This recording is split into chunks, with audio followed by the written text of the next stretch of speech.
Toastmaster Azharuddin, the honest liar. Oh, by the way, I'm not talking about him. That's the title of the speech. Toastmaster Azhar, the honest liar. The honest liar, Toastmaster Azharuddin Khan. It's 20 minutes into God. Oh, okay. So just hold on. Timer, please don't start. Huh? Oh. Okay. Just give me 30 seconds. Okay.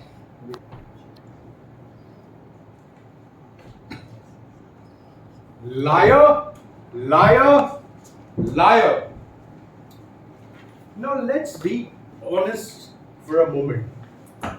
How many of you have ever told a lie? Now keep the hands up if you have ever told a lie and instantly regretted it. Welcome to All India's Liars Association. Congratulations. Now lies can be in different flavors. The tiny lie. I'll be there in 5 minutes while you're still in the shower. You look great, man. When your friend's new haircut makes him look like an hungry zombie. And that epic lie which grows its arms, its legs, and has a life of its own. The kind of lie I'm talking about and I'm going to narrate today, which went wild. I'm going to narrate a story of desperation, creativity, panic, and a lot of bad decisions.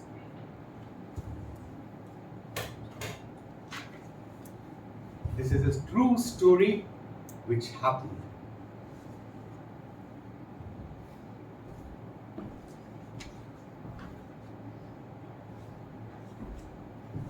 A fresh MBA graduate just out of college dreams of doing a meaningful job, making a difference and building ambitions. But in reality dumped him in a high pressure sales job in Bombay, where the only job was to sell products which nobody wanted. Now imagine a young handsome person like Piyush, just out of college,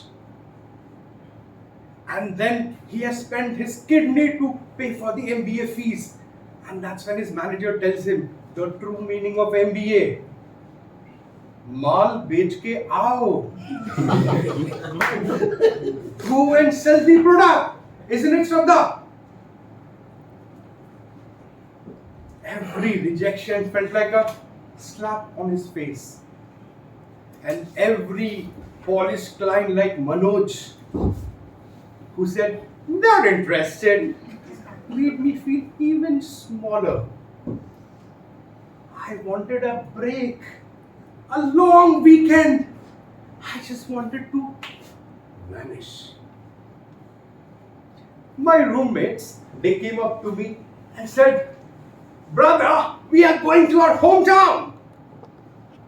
I envied them. One of them told me, you look like you're about to explode. Why don't you take a break? Impossible! I'm the new guy. I do not have leave for the 6 months. But then, friends, desperation is the fertile soil for bad ideas. And that's when my mind reminded me of age-old trick about a dead relative excuse. No, don't look at me like that. Haven't we all thought about it at least once? No. More than once? My grandfather, may his soul rest in peace, died 20 years ago. Safe excuse? No one can even cross-check. And in my Oscar-worthy acting voice, I picked up the phone and I called my boss. I have some terrible news, sir. was my grandfather. My grandfather, sir!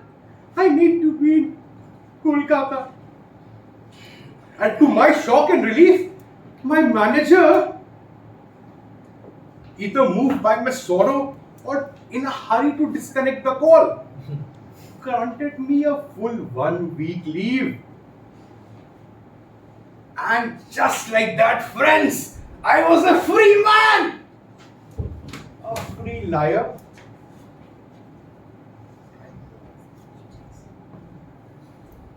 Calcutta was fun. Coming back to Bangalore, to Bombay from Calcutta was like crash landing into hell.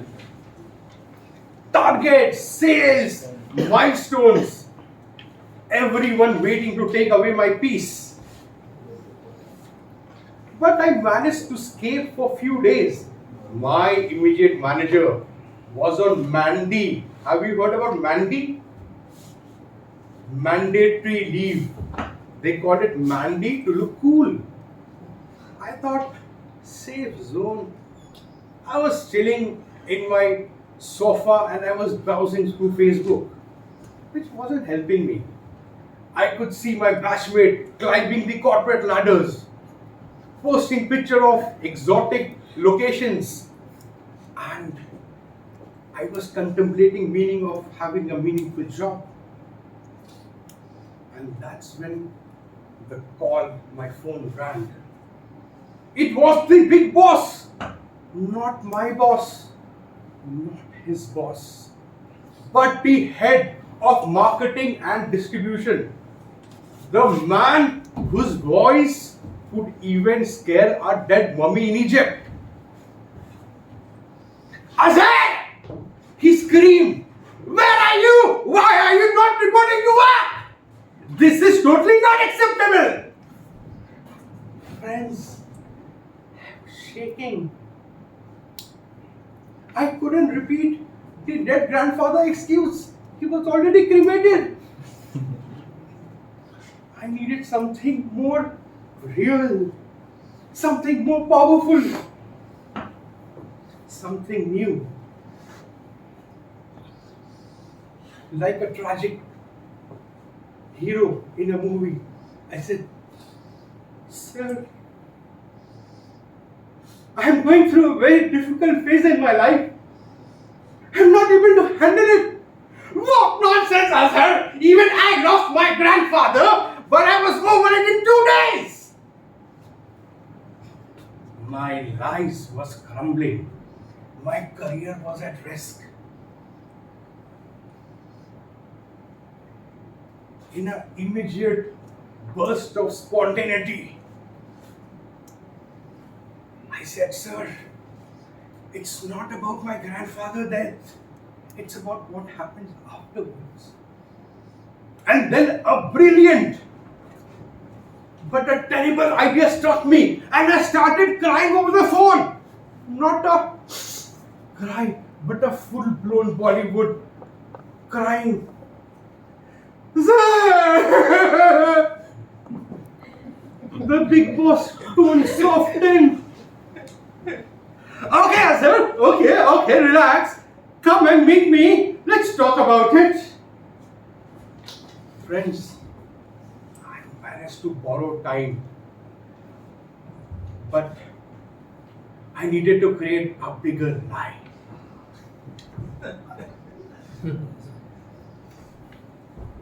I went to my roommates and I narrated my tragedy. One of my roommate Vicky told me, "बोल दे तेरी girlfriend की शादी होने वाली है." "Go and tell your manager that your girlfriend is getting married." What nonsense, Vicky! Terrible idea, crazy idea. But desperate situation needed desperate lies. Isn't it, Ashish? Yes. I rehearsed the lines. I practiced my delivery. And I nervously knocked on Big Boss cabin door. "Come in!" Yes, sir. You want to talk here or you want to go outside? Sir, outside is better. We ended up in a nearby ice cream stall.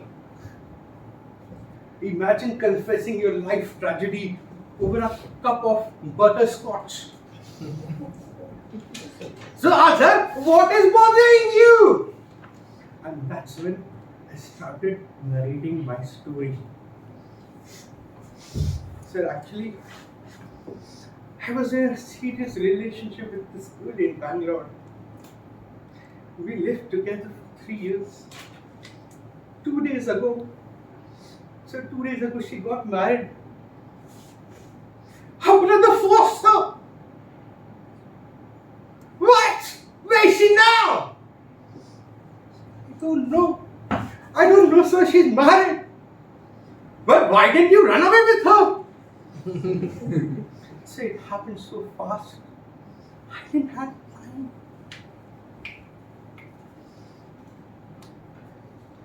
But Azhar, personal issues do not justify bad work. My life was crumbling. He wasn't convinced. I could see a blank future for myself. And that's when I dropped the nuclear bomb. Sir, there is something more I would like to tell you. I also have a child. What? He almost dropped the ice cream. I continue weaving the tale of life. Where is your son now? Sir, he's in Bangalore with a friend. I have never heard about a friend raising someone else's kid. What is your friend's name?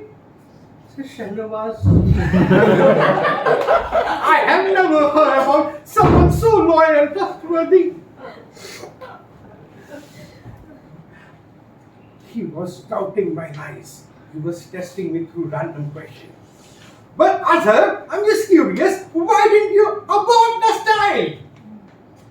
So, complications. Complications, sir. How old is he now? Sir, he's 2 years old after a quick mathematics.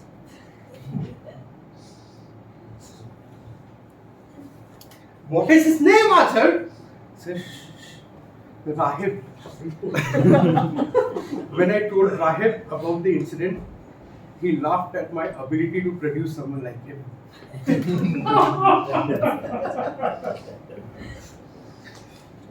Now Big Boss totally convinced. Azhar, why don't you talk to your parents? They will be upset, but they will be happy to see their grandson. I don't have correct, sir. 2 दिन मारेंगे, 2 दिन गाली देंगे, 2 days of yelling and then finally acceptance. I replied weakly, I can't do it, sir. Why don't you go to Kolkata and talk to your parents? I'll wait for your call. He even offered to book my tickets.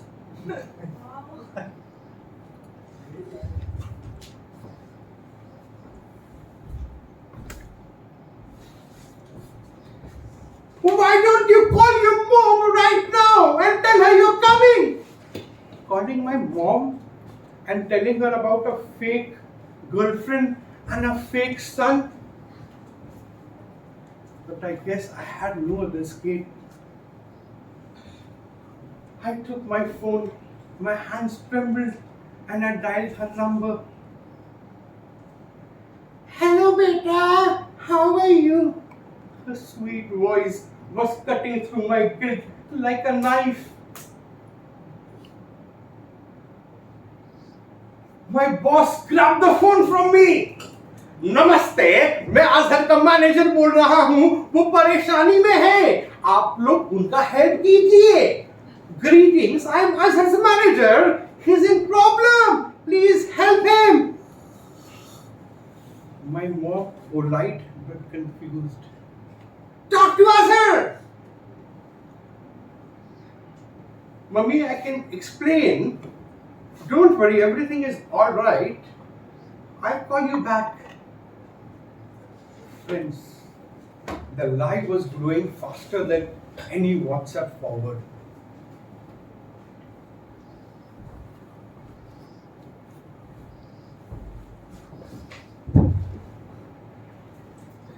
That night I called my mother.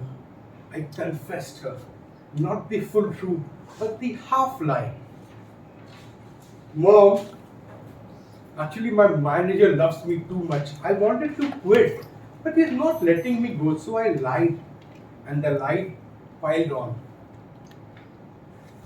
But what did you tell him, my son? I told him that I have a girlfriend who got married and I have a child. Complete silence, just like how it was in the room. तुम्हें दुनिया में और कोई बहाना नहीं मिला था बेटा. You didn't get any other excuse but this. I was always doubtful about you when your cousin Danish had told about a girl you were dating in Bangalore. Mummy, Danish was lying. He was just joking. I can't lie to you anymore. Okay, beta. She sighed. Please do not repeat it again. But now what do I tell to the big boss? I had an explanation. The trouble was never ending. Now the big boss wanted to travel to Bangalore for a business visit. What if he might want to meet the son who was never born? At 8 a.m.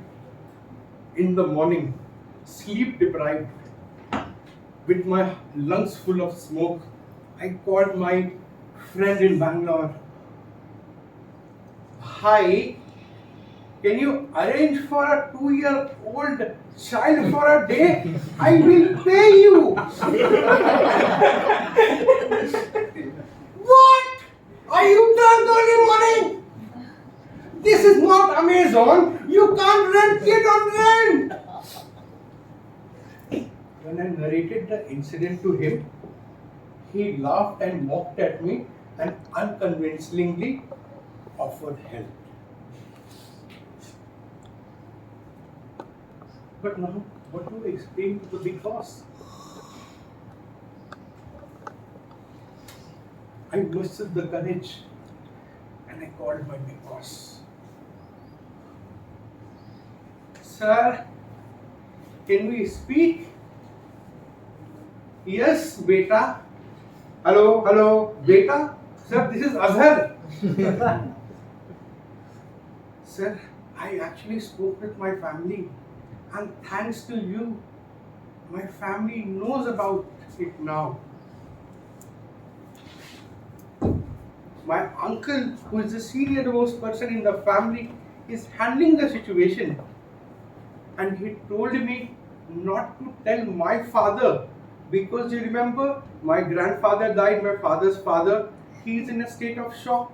Not to tell him about a child which is born out of a wedlock. He asked me to come to Calcutta and speak with us. I got a warm exit and a stressful handshake. But friends, this story I am narrating is not a story of pride.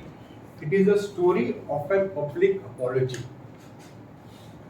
What turned out as a very white lie just of a grandfather passing away circled into lies of a circus involving a fake marriage and imaginary child. Lies. So what did I learn? Lies never helps you or saves you. It traps you. What is the moral of my story? The moral of the story is that whenever life pushes you to a corner, just think about me before lying. Think about Shadab. Think about Shadab, who was never born. Is the trouble worth the right. Because truth is not just a virtue, it's a superpower. So pledge with me, take an oath. No more panic lies. Only honest living, one truth at a time. With that, I would hand over back to the Toastmaster today. Thank you.